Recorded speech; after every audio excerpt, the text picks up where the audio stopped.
Is Denver overpriced? We've got 9% under national average over here and 84% national average over here. Denver's got this huge range in its cost of living analytics. The question is, does the cost of living really stack up for what you get here? Hey everybody, it's Alyson with Live South Denver, your real estate strategist and realtor for the South Denver area. With 4 cities in Colorado making US News' top 10 best places to live across the US over this last year, and with all of the huge influx of people pouring into Colorado, thanks mostly to remote work and being able to live wherever you want, the hot market in Denver commands a revisit of the cost of living here. Big picture, Denver ranks 29% above national average for general cost of living, so about 30% more expensive. We're 4% cheaper for utilities, 15% above average for transportation, 2% cheaper for food and groceries, 9% below national average for healthcare, and a whopping 84% above national average for housing.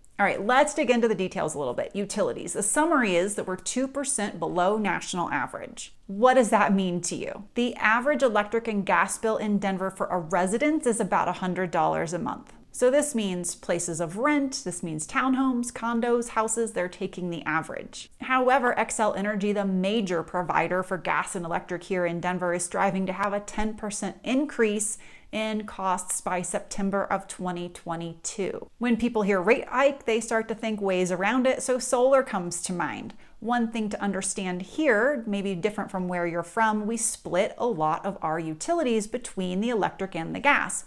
So gas is going to go to your gas furnace, it's going to go to your gas fireplace, your gas range, your water heater is usually on gas. So not everything is electric. For me, growing up in Florida, almost everything was on electric. We were solely electric power for almost everything in my house. Here, that's really not the case. So solar may not pay off the way you're thinking it would, depending on where you come from. However, if you're huge on solar or it's already on a home that you're buying, or you're gonna get all out of it because you have electric vehicles, something great to know is that both Xcel Energy and IREA, which is a big provider for energy here in South Denver, both offer one-to-one metering for everything you're putting back into the system. The water bill, I get a lot of questions about water actually, and I'm not able to answer most of them because there are so many water providers all across the Front Range. It's not just your town. One town may buy from Denver Water may provide something in Aurora or Centennial. I'm in Parker, but there are a couple different water providers across Parker. So you really have to know who's providing the water for the specific house you're interested in.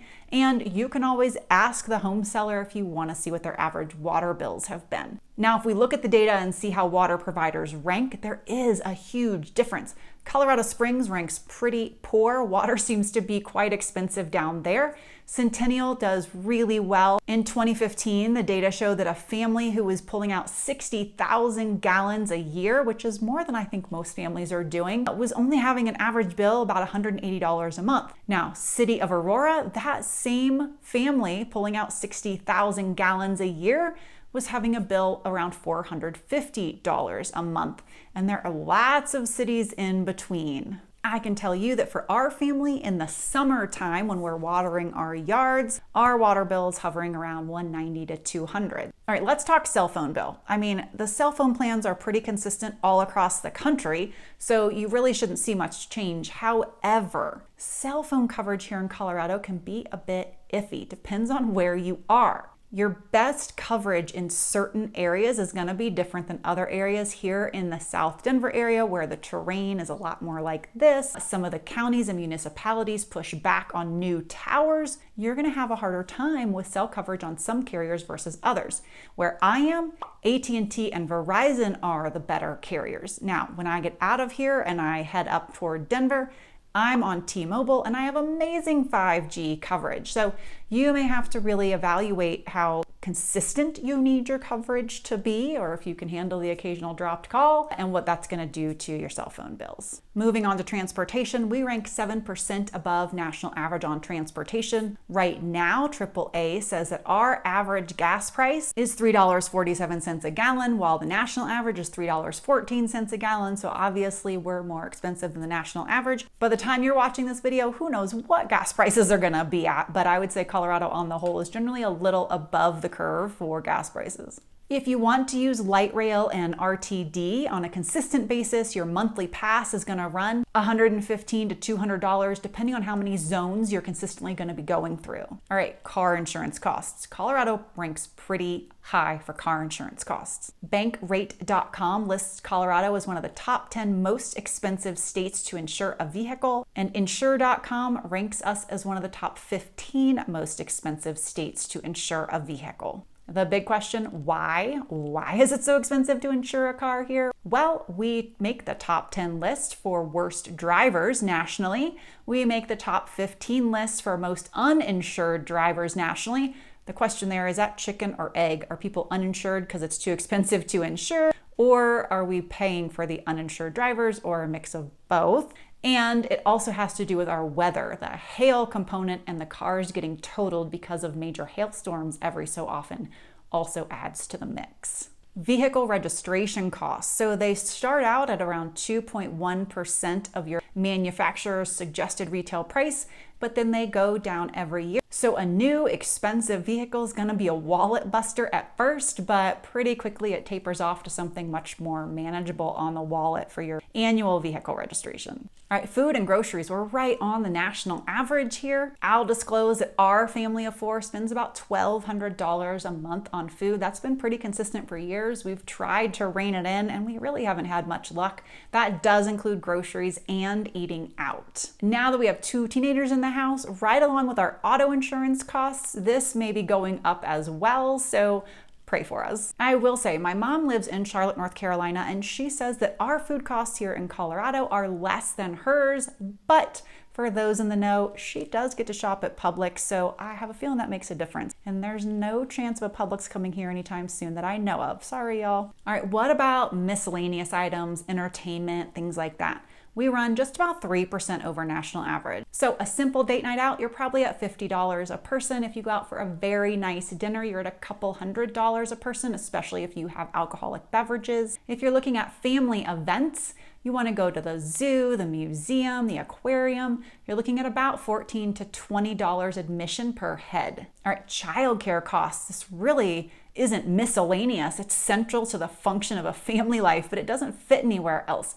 Colorado ranks pretty poorly on the scale. For childcare costs, we're quite expensive actually. One site ranks us as the 8th most expensive state for childcare, another ranks us as the 11th most expensive state for childcare, and they both have us between $14,000 and $15,000 a year for your smallest children. That tells me a lot about why I see loads of people doing nanny shares. Before COVID, we had lots of au pairs from overseas. We don't see a lot of those right now. I think that will come back, but people do nanny shares across their neighborhoods all the time. And I think that has to do with the fact that the average pay per hour for a nanny is running around $17 to $20 an hour. So if you don't want your child in a center or facility and you prefer they have another child around them, but you want a better ratio of adult to child, it's really not that unaffordable to consider a nanny share option. Okay, now we're getting into the is Denver overpriced discussion because it's time to talk housing. Depending on your source, Denver is anywhere from 66 to 84% over national average. Are you getting the bang for your buck, the lifestyle, the worth, the value if you move here and you're paying 2/3 or more over what you could get in many other cities? Well, first, why don't we start by looking at metro areas of similar size to Denver?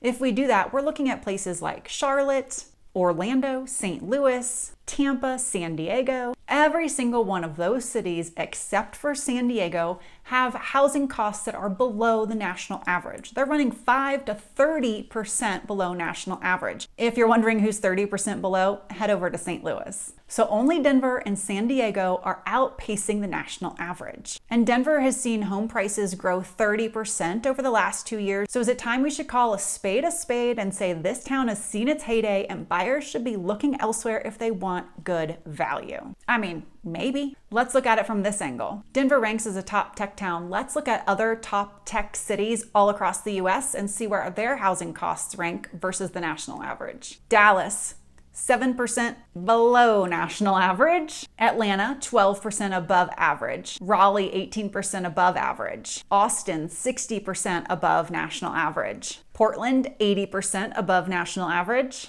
Denver, 84% above national average. Washington, D.C., 240% above national average. Boston, 260 above average. New York, 295% above national average. LA, 300% above average. Seattle, 309% over average. San Jose, 435% over national average. And San Francisco, just shy of 600% over national average. That right there tells me why Denver has room to keep on keeping on. Denver ranks right near the bottom of that pile for percent over national average for housing costs. And we're insanely desirable for weather, lifestyle, and location. This graphic shows highest and lowest cost of living cities, and Denver isn't even on either list. And Denver hasn't even topped the charts over this last crazy year for wildest market growth and price change. So there's my rah-rah for Denver, that it is not overpriced, but hard stop.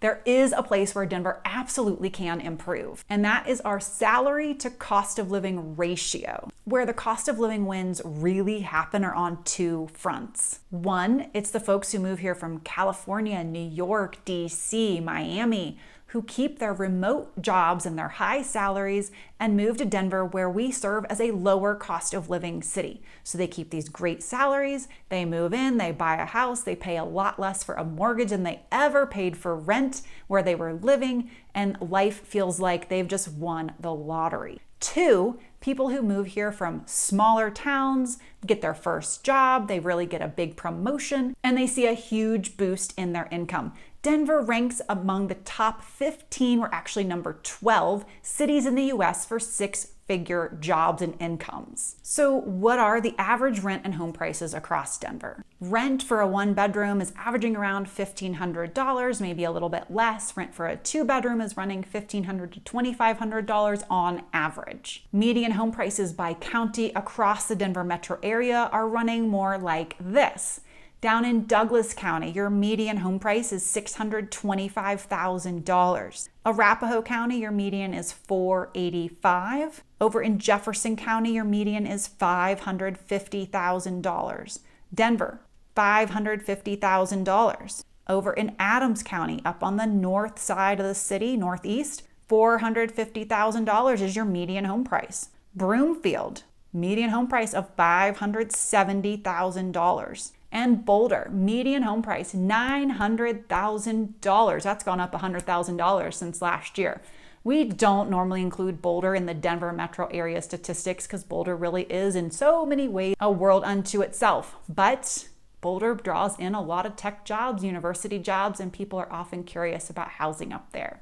As you could see on the map, on average, you're paying less for a home that is on the east side of I-25. When you get to the south or west side of town, home prices start to increase. Why is that? South side of town, you have more trees, more trails. The south side's a bit newer than many other areas. The homes are large. You have just really desirable areas as well. And Boulder takes all of that to an extreme.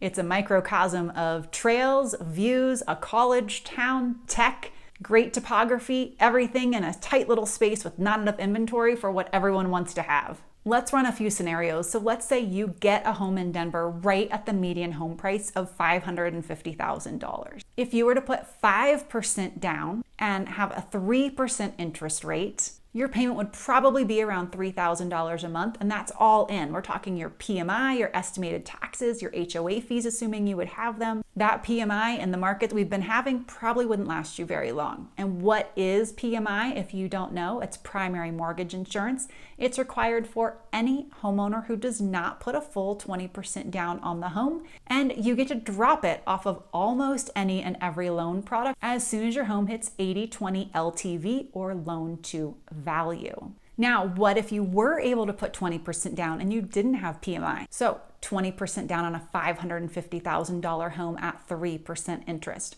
Your payment's gonna be roughly $2,700 a month. And that's all in as well. So that's your escrow account, including estimated taxes and estimated HOA fees. Now, let's quickly look at the difference between putting 5% down and putting 20% down, because not everyone is able to save 20% down before home prices get out of their reach again. The difference between 5% down and 20% down is $82,500. That is a lot of money. The difference between the two. So if you can get to 5%, you can buy a home. You can actually buy a home for like 3% down, but 5% is a nice round number. So if someone has told you you have to have 20% down to buy a home, they were wrong, and don't let that hold you back. I actually still hear that a lot. Someone has told a young person they need 20% down to buy a home. It is outdated advice, particularly when home prices are what they are these days. Now let's look at that $550,000 home from an investment perspective. You put 5% down. You bought the $550,000 home, and now we're looking 5 years out. That's it, just 5 years. If we have 5% annual home price growth, and you've been paying your payments on time all the way through, in 5 years, your home's gonna be worth right around $700,000. You're gonna have about $465,000 left to pay off on it, and you're gonna have about $237,000 in equity in that home in 5 years. What if you were in that sweet spot and able to put 20% down on the house? Where are you gonna be in 5 years? 20% down on a $550,000 house, 5% appreciation in home value over 5 years, your home's still gonna be worth the same $700,000. You'd have just over $390,000 to pay off on your home and your mortgage, and you'd have about $310,000 in equity in your home and investment.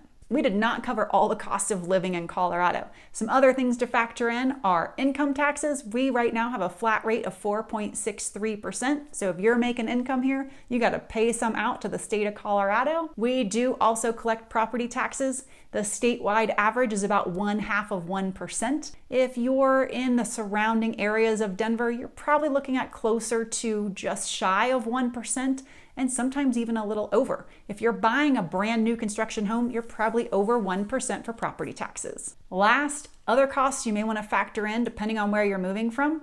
The cost for a ski pass and ski gear, hiking, camping, and other outdoor gear, snow tires if you're not too familiar with driving on snow, and possibly upgrading to an all-wheel drive or four-wheel drive vehicle if you've never driven on snow before. And if you're coming from somewhere where it's hot all the time, you're probably going to need to upgrade your wardrobe to cover 3 seasons in a day and 4 seasons in a year. I'd love to chat with you if you have questions about Denver, the cost of living, and if it works for you, or if you have questions about any of the areas in Denver, please reach out anytime you would like. I'm always ready to chat. Hey, I will see y'all next week.